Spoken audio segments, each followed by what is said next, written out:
Following a 4-year stint defending the Rock of Gibraltar as its governor, Sir Adrian Johns and his wife Lady Johns were today bid farewell to by both the community and its higher echelons.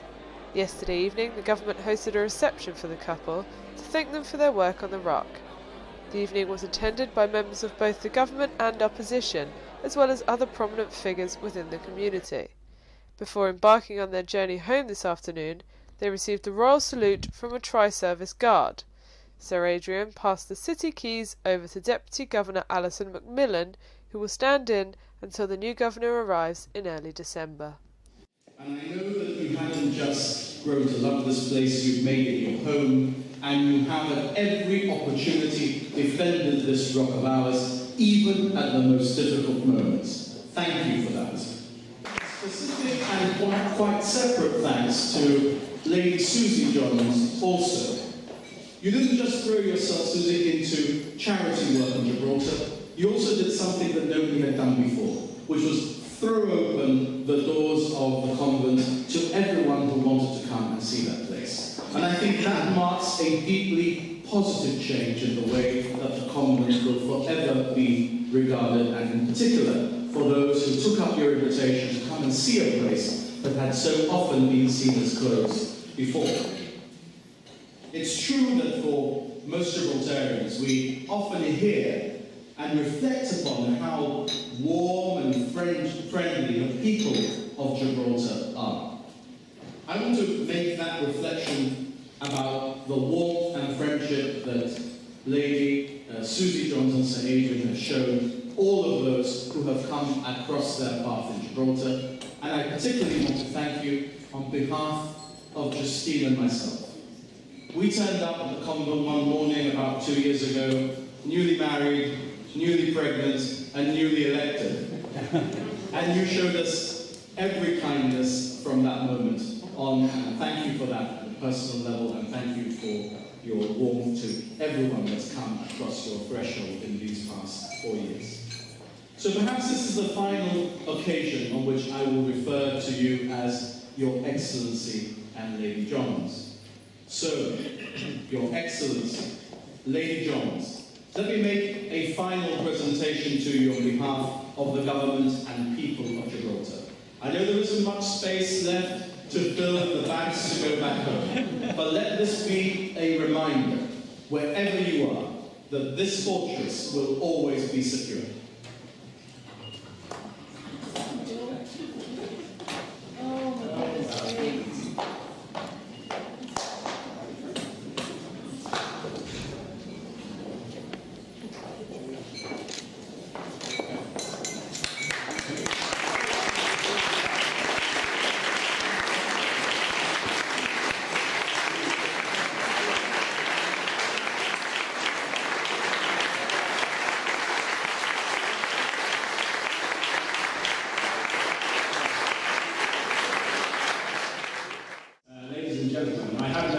I'm tempted to read the Chief Minister's message. I was always, and always worry when the Chief Minister or anybody else looks back at what I said on day one, on the swearing-in speech.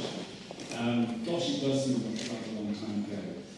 It seems like a decade in some ways, but in others, the time has just flown by. And when I think of all the things that have happened here in Gibraltar in the last 4 years, it's quite astonishing. And I think for me, the thing that has marked the passage of time has been watching young babies grow into children, and not least of all Sebastian. And it just shows you how time marches on, and we feel just the same. What can I say? It's an emotional time for us. I don't think it's sunk in with us yet. It will be tomorrow when we walk down Main Street, that is for sure. I always remember in just the early weeks we were here, we had flown home to the United Kingdom or something or other, and we were coming back in, and the sun was shining, we landed at Gibraltar, and Susie said to me, it's lovely to be home. And it's a very interesting comment, because it came completely natural, and we have felt at home, very much at home. Very much at home in the convent, very much at home in the community in Gibraltar. And I can only say thank you to everyone here who has made us feel at home. To all of you who accepted us into your community and accepted us almost as one of your own. And that's meant a lot to me.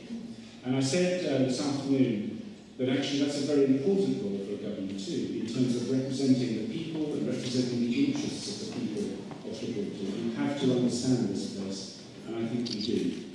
So thank you very much, all of you.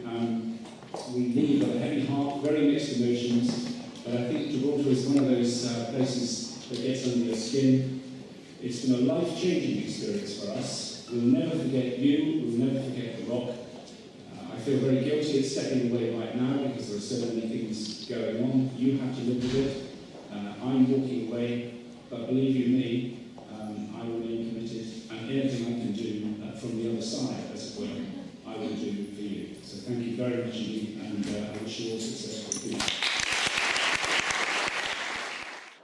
Well, I think, I suppose out of 4 years there's been a lot of highlights really, but last year, the Diamond Jubilee year, was probably the really high point, you know, with the visit of the Earl and Countess of Wessex, and it gave Gibraltar a real chance to come out and show the colours, and it was a wonderful experience for us all. I think what I've taken away from here is a sense of community and sense of togetherness that we just don't get in the United Kingdom. I haven't experienced anything like this, and people looking out for each other and you know, this sense of I suppose, togetherness in the face of a certain adversity is wonderful to see, actually. I'm going to put my feet up for a little while. I will go to the other side of Christmas and then probably wind the clock back 4 years ago, and I'll be thinking, now what do I do next? And I hope something will come along, but whatever it is, it won't be as good as Gibraltar. We've loved living in the convent. That has been a huge privilege for us. And the ability to make it more accessible and open it up to people has doubled that enjoyment. When people enjoy coming into the convent, that's a real pleasure for us.